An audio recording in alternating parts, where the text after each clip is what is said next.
this book live already, so let's get into it.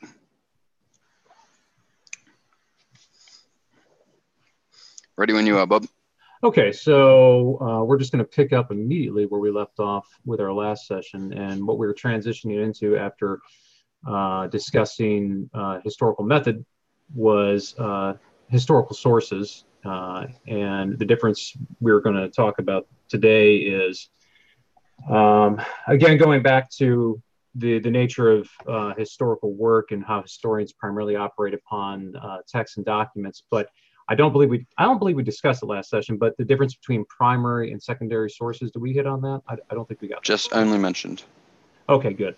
All right, so the idea between the main difference between a primary and secondary source is that a primary source is something that is generated or created by a person that was proximate to the event, someone that was actually there when it happened. So memoirs or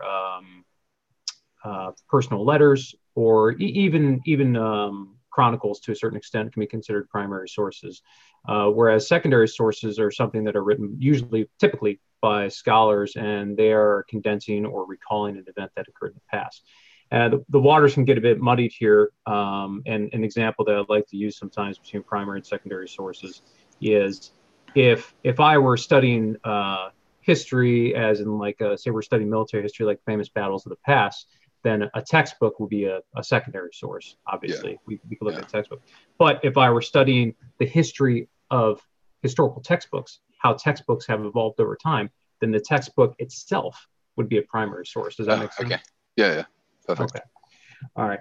So in dealing with either of those two sources, it's important to identify, recognize, and deal with bias. And this is something, it's kind of at least when I was introduced to the idea, it's something that's somewhat intuitive, but I don't think we as critical thinkers today really give enough thought to it. At least I didn't. But looking at the bias in those who generate documents is an important and critical step in interpreting the past, as well as reading anything or making critical decisions based upon documents that are generated today. And bias isn't necessarily a negative term. There's a lot of negative connotations associated with it. But what we're simply saying when we talk about bias, at least from a historical perspective, is who created it? Where did they come from? What kind of beliefs do they have? What kind of cultural and social beliefs do they have? And how would that skew their interpretation of the past? So, and I think I may have brought this up briefly. It may have been last session, or maybe our first time we spoke, Matt. But I like to refer back to Caesar's Gallic War when he was in Gaul, fighting in the wilds, far away from Europe, or far away from Italy, rather, from Rome.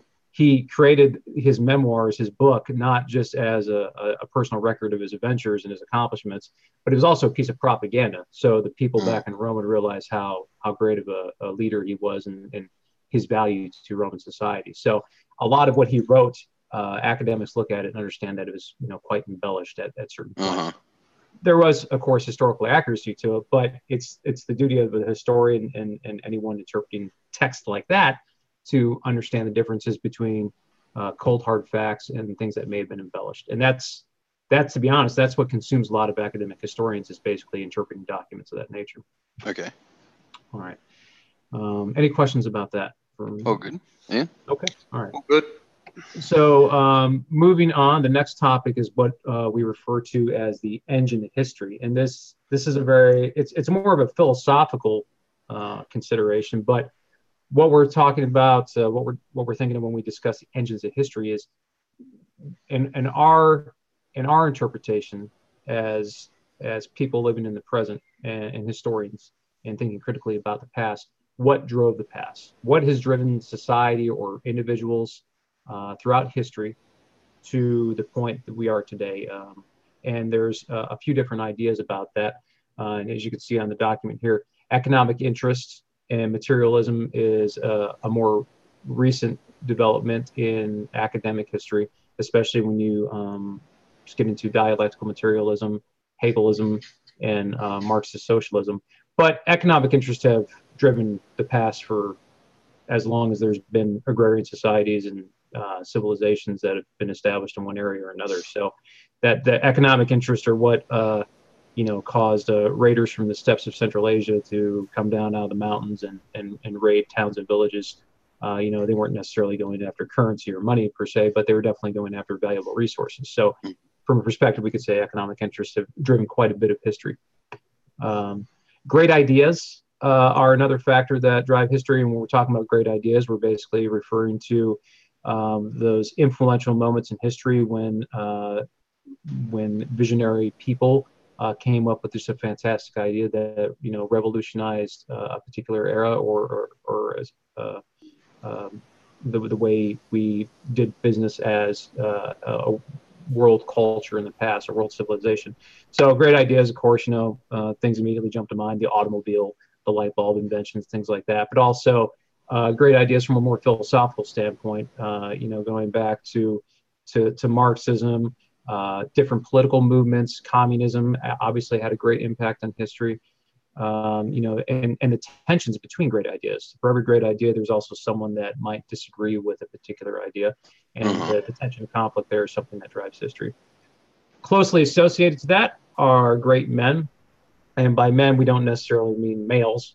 It can be great women as well, but typically a lot of interest is, or in the past, has been given to great men.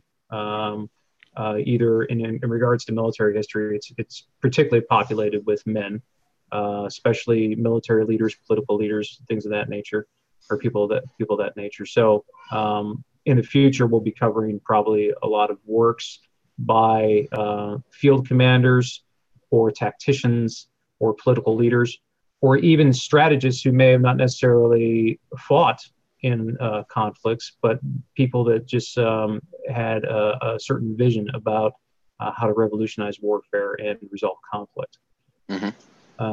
There are others that simply believe that history is also driven by accident and whimsy, chance. That's pretty self-explanatory, and opinions vary on it. But sometimes people say things happen for a reason, and who are we to dispute that? It does take some research. And usually, when you start to connect the dots and you begin forming a sound academic theory, you'll fall to one of the other various engines of history. But initially, when doing the first level of research, accident and whimsy are sometimes something that will be taken into consideration. Another engine of history, and something that has become very prevalent starting in the late 20th century, is ordinary people, or what we call history from below. And as we discussed in our last session, traditional academic history as a discipline, starting in the early 18th century, a lot of the thinkers of the period really were focusing on influential men, people of power, families of power, monarchies, political leaders. But during the Civil Rights era and the subsequent decades, a lot of emphasis started being placed in different areas of history, and we as historians wanted to know, and people for that matter, became curious. We understand that World War II was a horrible conflict that affected the entirety of the world.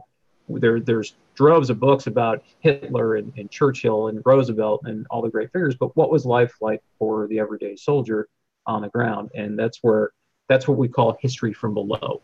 Instead of a top-down model where we're looking at the influential people at the very top, we're taking a look from below and trying to understand how the popular masses existed within a particular period. Nationalism is another engine of history that obviously drove a lot of conflict and changes throughout history. We see nationalism as a recurring point of friction today, and even our global society today. Providence, divine providence, is more of an antiquated view of the engine in history. There are theologians, of course, today that look to divine providence as an explanation for much of what has occurred in the past. But typically, academic history is more of a secular pursuit nowadays. So what's the definition of the word providence? Well, providence basically means that God has a plan for all of us, and that everything essentially happens for a reason. So when we're talking about providence, we're not necessarily we're not necessarily referring to religion or spiritualism as a driving force behind history in the case of like religious wars per se, in differences in observed religions, but we're talking about providence itself, where some historians, especially those of earlier times, explained nearly every aspect of life as divine providence. Oh, they used to explain things in terms of providence. Okay. Yeah, basically, a good example would be, why did British colonists, leave England for the New World in order to colonize it? There's a lot of practical reasons. We could say economically they were suffering. They wanted to pursue their own spiritual beliefs. It simply wasn't safe for them there. There were other benefits. Someone that sees providence as the engine history would say, well, God willed it to be so. God spoke directly to those people, and that's why they crossed the Atlantic Ocean to the New World. Got it. Yeah. And then finally, the engine history can be a synthesis of several. There's no hard and fast rules when interpreting history in the engine history, and you don't have to stick in a particular category. You can combine several aspects of it, or you can contrast them as well in formulating historiographic theory. Any questions about that?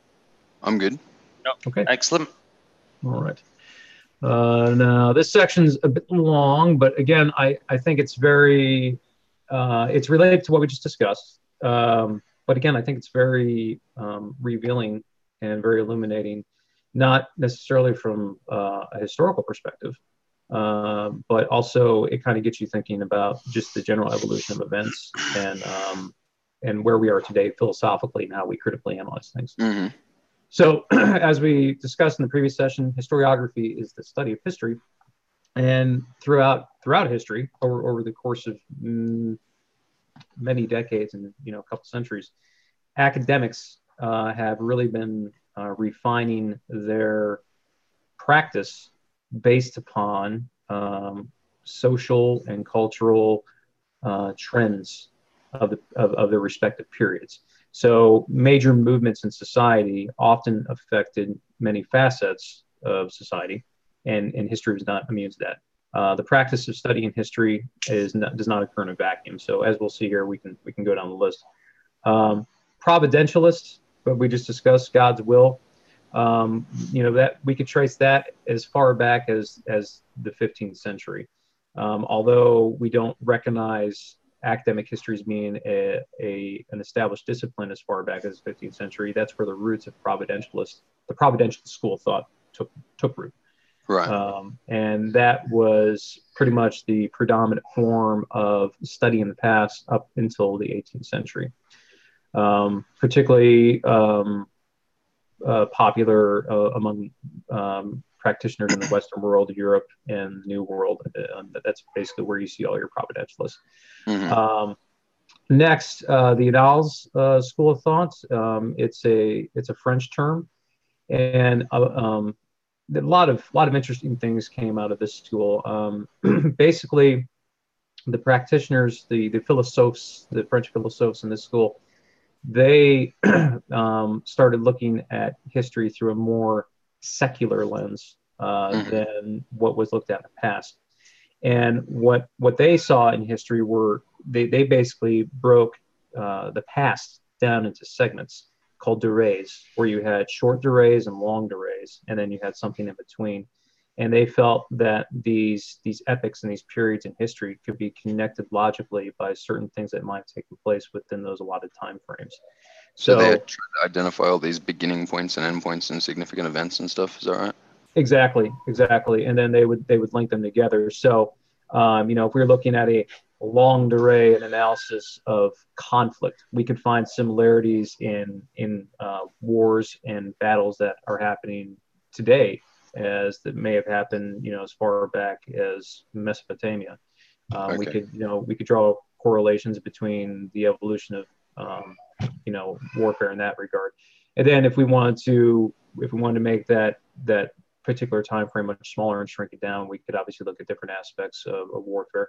And that can be, and it wasn't something that was necessarily specific to military history. It actually was something that was more specific to cultural history and social history than anything else. Um, Also, well, just prior to that period was the Romantic school of thought, influenced by the Romantic period and Romanticism. And that's something that we typically see. We do see quite a bit of that in military history. And that often occurs when, you read historical accounts of previous battles where they place soldiers and generals on these lofty pedestals, and they talk about their bravery, especially when we start talking about the first national standing armies and how we're looking at linear warfare where we have these troops with muskets and they're taught to stand up straight in the face of musket fire. Well, Mm. it all sounds very romantic and brave, but if you think about how horrific it must have actually been to be walking in a straight line and having cannonballs shot at you, there's really nothing romantic about it. Although What a lot, does the term romanticism refer to? Romanticism was a social movement. I mean, similar to the specific aspects of it were different than the scientific revolution or the Enlightenment, because those are Uh-huh. very secular, objective movements. But it's same premise. It was a late 18th century, early 19th century movement where romantics, specifically humanists, poets, artists, uh, were very unhappy with the direction the world was going in Uh-huh. industrially. Uh-huh. In the mid 1800s and early 1900s, if you were to look at industrial centers of the world, specifically like London, I mean they were very dark, dirty. And, the air quality was horrible. People lived in poverty. Workers in factories got paid pittance. Disease was rampant. So people, romantics, started looking back towards earlier times, Uh-huh. which may have not really been much better necessarily, Yeah. but they romanticized it. They made Yeah. it seem much better than it was. So it was a bit of nostalgia, and that view, that trend carried over into many disciplines, including history. Uh-huh. The next school of thought is the consensus school of thought, and they call it that. It's specifically something that rose within. They came to be within the United States, and that was basically, if you're thinking about your prototypical suit and tie, uh, you know, straight shooter, academic historian, with the old horn rim glasses, and all they study was uh, maybe 4 or 5 specific topics, and they all unanimously agreed on their views. So there wasn't really anyone challenging the fact that maybe some of the founding fathers of the United States, they may have owned slaves and they may have had idiosyncrasies and faults and failures in their personal lives, but everyone just looked at them as these immaculate divine beings, more or less. The founding fathers were flawless, Okay. and everyone saw them in this wonderful light, and that was the general consensus. There wasn't anyone that really cared to academically challenge that notion or idea. Obviously, that's just one small example, but that's a general gist of consensus history. Um, Scientific history by von Ranke is that occurred in the mid to late 1800s, and that was itself an extension of the industrial age and the scientific movement, a bit antithetical to the Romantics in that it was basically predicated upon the scientific method. And this is where we get a lot of our academic history from today. We have a historical method that's similar to the scientific method Hmm. that involves, testing theories. Now, obviously, for historians can't recreate the past. Hmm. You can't conjure up a historical figure and put them in a laboratory or recreate a particular battle or a particular situation and test a theory. But what historians do, specifically with the scientific school of history, is they objectively attempt to analyze the past. They take certain elements and then they run through a few different scenarios, a few different what ifs, or they'll perform some comparative history and compare certain variables and outcomes to different cultures and societies across the world. So basically, it's the development of hypothesis, the testing of historical theories, and trying to see if a historian's particular beliefs or ideas hold up to a historical standard, more or less. Progressive history was another American institution that occurred in the early 1900s, and it was part of the progressive era, progressive political era, where very affluent, wealthy people were interested in popular movements of the time and trying to change the status quo in some regards. And then on the opposite end of the spectrum, you also had many political activists that weren't happy with a lot of the conservative corrupt politics of the time. So this is some of the first left-leaning, more liberal, progressive-leaning history that we see, where historians start to look at different aspects of history other than what had been taught and analyzed all the way up until that point. Okay. Modernists and postmodernists came out of the 1950s, 70s, and 80s, 50s, 60s, 70s, and 80s. And again, this was a more progressive and modern view of history and a new and interesting take on what had basically occurred in the past. As opposed to, the study of great men, great ideas, that sort of thing. Deconstructionists and post-structuralists are, it's an interesting group that particularly gained a lot of momentum in the 1980s. But deconstructionists were pretty much the anarchists or nihilists of history, and they basically just threw out all the rules and everything that had come before them, and really believed that there is no historical context, and there's nothing linking history, and there's no specific engines of history. Everything just happens by chance, and everything that happens on in an isolated basis. And we can certainly draw similarities between events and people, but everything on its face is individual and isolated. And any attempt to draw similarities and comparisons between different events is pointless. Everything must be studied on its face in an individual, kind of an individual manner, without the influence of other comparisons, if that makes sense. Structuralists, which actually, I had these two flipped. I should have talked about structuralists first, but essentially structuralists are the opposite. In the 60s and 70s, they were the ones trying to find links and causation and reasons between different things. And out of their movement and the civil rights movement, and a lot of left-leaning or progressive ideas, the deconstructionists and post-structuralists took preeminence in the 1980s. Okay, so deconstructionist was like a reaction to structuralist.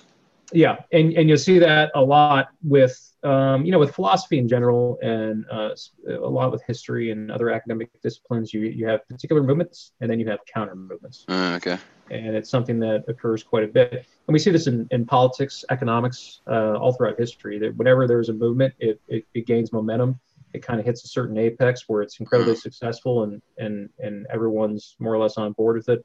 And then something in the world will change, because the world is obviously in a constant state of change, or there's a failure within that system, or that idea, that thought, those thoughts or beliefs, or some corruption or a fallacy or something gets recognized or happens that derails that movement. Okay. And a counter movement usually springs up. So it's a bit like a pendulum, swinging back and forth. And moving on, we have the old left and the new left. The old left is the left-leaning view of history that stemmed from Marxist-Leninism, Hegelism, dialectical reasoning, dialectical materialism. Basically, that man is a creature driven by the pursuit of production and materials, economic inequality, class struggles. These were the topics of the old left. The new left, it was a transition from materialism and socialism as an idea on paper to communism, which is essentially, socialism is a social theory. Communism is a political ideology that Okay. incorporates aspects of socialism. And what looks good on paper is always kind of seems to come out differently when it's implemented in real life. And by the same accord, the movements in history, the old left, the people that really studied the theoretical aspects and prospects of implementing socialism, really were exposed to something entirely different in a communist world, when we saw communism at work in the Soviet Union, China, Cuba, places like that. And when we speak of the new left, we're talking about people that were in support of these things, people that saw the positive in socialism and communism. Oh, okay. And that advocated for such change. Marxists, 1900 to present. There is a difference between, and it's a nuanced difference, but it's worth mentioning here. There's a difference between Marxism and Marxist. Oh, okay. A Marxist is, when we think about Marxist, that is someone that is sitting down reading Marxist works, and they're following to the letter of the T social ideologies, socialistic ideologies, and the theoretical concepts behind those. Marxism is a general idea or belief, or that kind of orbits around the periphery of a Marxist. So in other words, if someone's a Marxist, they're pretty hardcore. They're very much into it, and they subscribe to the ideas and beliefs. Marxian or Marxism kind of cherry picks and plucks certain elements out of there. Okay. So in regards to academic history, you're like a devout. Yeah, in regards to academic history, if you're looking at Marxist history, whomever is creating that document or that academic study, if they're Marxist, everything is going to be viewed through a Marxist lens without failure. But if they're working on a Marxian theory, or they're dabbling in Marxism, there might be elements of that of socialism in there, but it doesn't necessarily dominate. I get you. Yeah. Lyrical left of the United States in the 1930s. These were people and historians that were consumed with, as it says right there, cultural radicalism.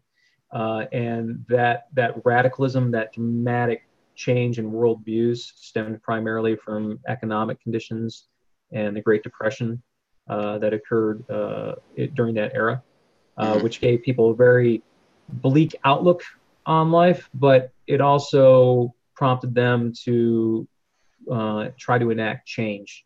In other words, up until that point in the United States and the Western world, democracy and capitalism were really the engines of the economy. But through the Great Depression and the failure of world markets, people became very dissatisfied and disenfranchised with capitalism, and that's what really caused a lot of the movements that we saw.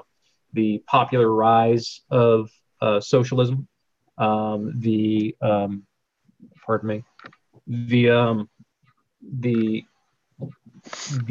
anti-nationalist movements.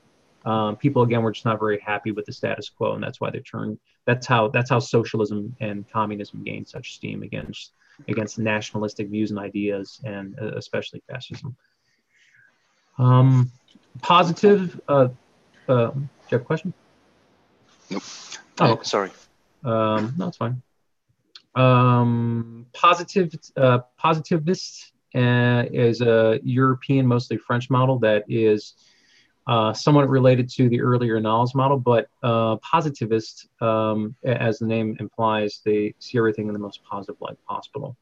They believe that everything positively happens for a reason, that nothing is left to chance or whimsy, and that everything can be proved or linked beyond a shadow of a doubt.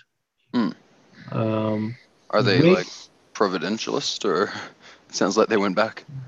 Well, there certainly is an element of providentialism in there, and in spirituality, and the fact that we're looking at kind of a omnipotent worldview. In other words, there is this distinct engine of history, something that's driving it, and you hit on a very good point. Is there are elements of providentialism in there, and that specifically came out as a counter movement to the Annals school of thought, which was much more secular and analytical. Whig history during the 18th and 19th century was a progressive view of history, similar to that of what occurred in the United States during the 1900s and 1930s. In England, as it was the case in the United States, academic history mirrored a lot of what was going on culturally and socially in the country.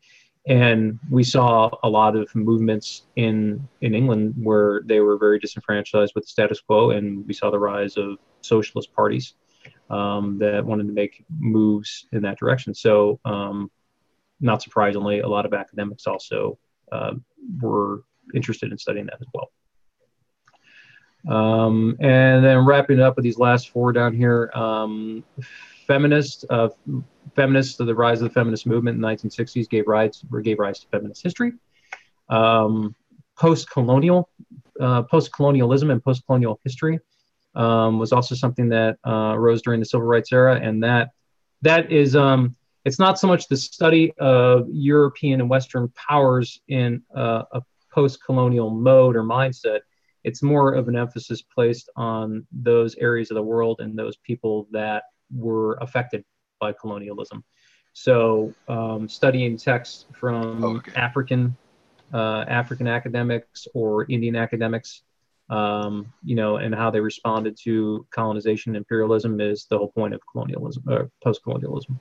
And let's see, we're at neoconservative.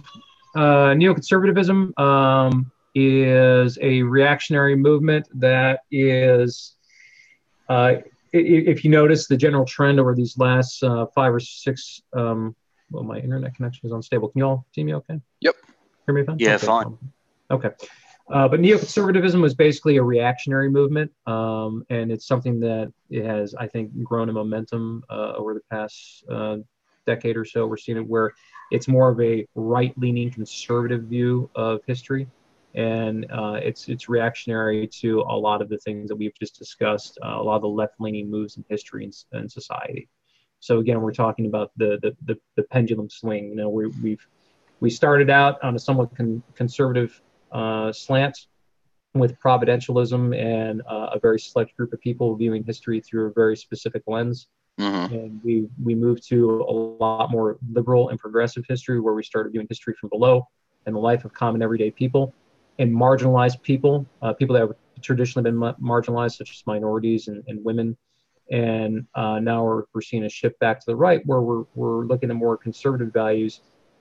Example would be, you typically hear about the ills of the Western world and how Christopher Columbus was a mass murderer and he brought nothing but destruction and heartache to the New World, which from certain perspectives and to an extent, you could argue that was the case, especially if you were, an Indian in El Salvador or, the Americas, and you were abducted and taken away on ships to be a slave in Europe. But what's lost in all that rhetoric and all that academic study is the fact that these men of the Western world, these Europeans, they risked a great deal in sailing across the Atlantic Ocean to discover new lands, and they basically introduced us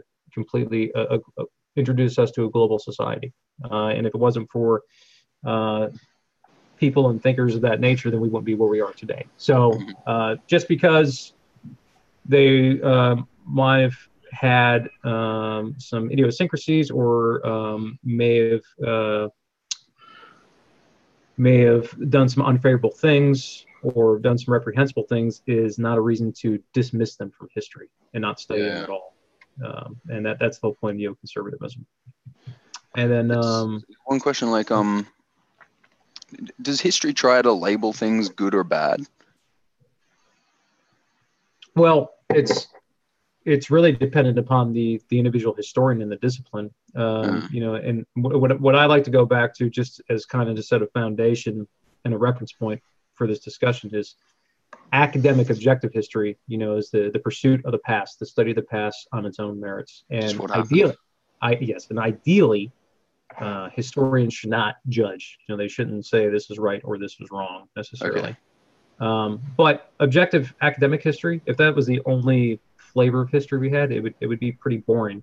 Yeah. It would be more of an antiquarian or antiquarian pursuit where we're simply chronicling the past. There's no certificate or license available to get yourself registered as a historian. Obviously, if you want to teach at university, you have to probably hold an advanced degree, with a PhD or something of that nature, and you have to go through a series of certifications. But to call yourself a historian, there's no license for it. Anyone can really be a historian.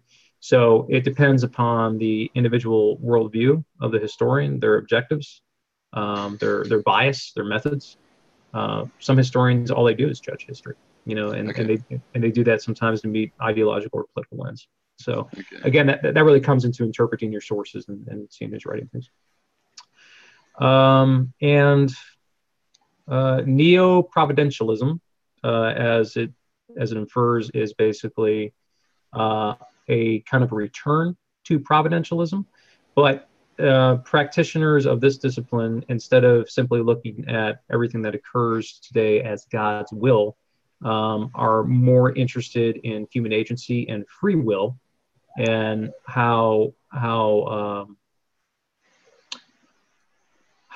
people as a creation of God are given the free will and the ability to make their own decisions, and theologically, what are the ramifications of that? So it is a bit more spiritual, but at the same time, it's a little more practical than the original providentialism. It's a lot more gray areas there. It's not as black and white. Okay. And that brings us to the end of all we need to discuss within regards to history, historiography, and the historical method. Are there any questions on what we've covered? Not from me. I'm good. No, that was a thorough grounding. Yeah, and I apologize, Ian. I think you said you watched the first session, and I don't know if it was recorded or not, but I basically prefaced it when I was speaking to Matt. I told him, this is something, what I'm covering in this one sheet here is something that a graduate level history student usually covers in a semester in a methodology class. So I've tried to compress all that and really hit the high points.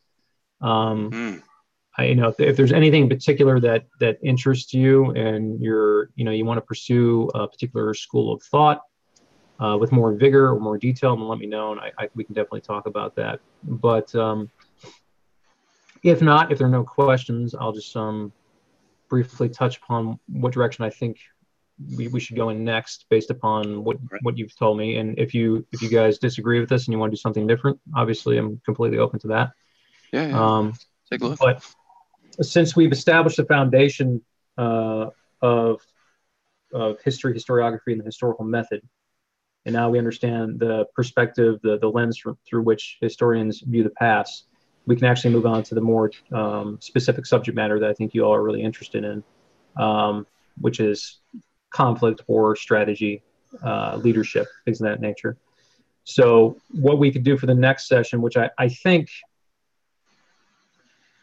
we could probably do in 1 hour session. It might have to be stretched over 2, depending on how much detail you want to get in, but basically an overview of conflict from ancient times to 1500s. And the reason we stop at 1500 is because 1500 AD it's a significant turning point in history for a variety of reasons, but it's typically associated with the age of exploration and and the end of the high medieval period and the rise of the Enlightenment. So there was a lot of significant cultural changes and scientific changes and social changes that were affecting the world that made it distinctly different than previous eras. Okay. And then after we discuss those topics, we could touch on conflict in the modern world, which is basically 1500 to 2000. Now, since we're talking about things from a historical perspective, we really wouldn't discuss anything in the present, because a general rule of thumb for historians is it's really not history. It's really not studying the past unless it's about 20 years old. If you do anything, if you do anything more recent than that, it's almost too current to really be considered history, because there hasn't been a sufficient amount of time to build up a requisite number of academic inquiries and sources about the subject that you might be discussing.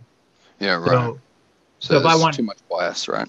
Yeah, exactly. So if I wanted to go back and study, conflicts that were occurring in the Middle East in 2010, I would only have, approximately 8 years of sources to draw from. Yeah. And it'd be a lot more difficult than developing a historical theory or a line of inquiry about something like World War II that's been written about extensively, for decades.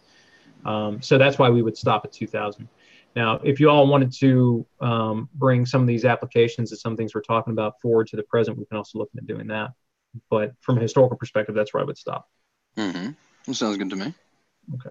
And in these two courses, the overview of conflict in ancient times and the conflict in the modern world, we'd be discussing set piece battles, major movements that affected conflicts and battles throughout history, and some of the major figures that were involved in major movements and developments throughout history, specifically in relation to conflict and the interaction of the friction between different societies and the interaction between different societies on the world stage. Is that what you define as conflict? Yes. Yeah, okay. And that's personally what I define as conflict. I mean, there's obviously individual internal conflict, but my personal area of interest and my focus of study, I enjoy studying the frontier areas of society and civilization, those buffer zones, borders, whatever you want to call it, the adjacent areas, whether they're physical areas or ideological areas, what makes people fight, and what makes people fight? Huh. Yeah, and what causes conflict, in a lesser extent. I mean, we pride ourselves being a civilized society. We've come so far as people, yet we fight battles and wars every day. Why is that? Yeah. Why must we disagree? What causes these fundamental disagreements that can't be resolved any other way than through violence? And to me, it's intriguing. So, and then after we discuss those two subjects, you had mentioned, Matt, that you guys were interested in kind of gleaning some lessons from military leadership, and I can share with you. Well, definitely. I can share with you a lot of the material and a lot of the things that I was taught while I was active duty in the Marines, that come directly from professional military education courses, and stuff like leadership traits and principles. And we can even use some examples throughout history that might illustrate some of those points.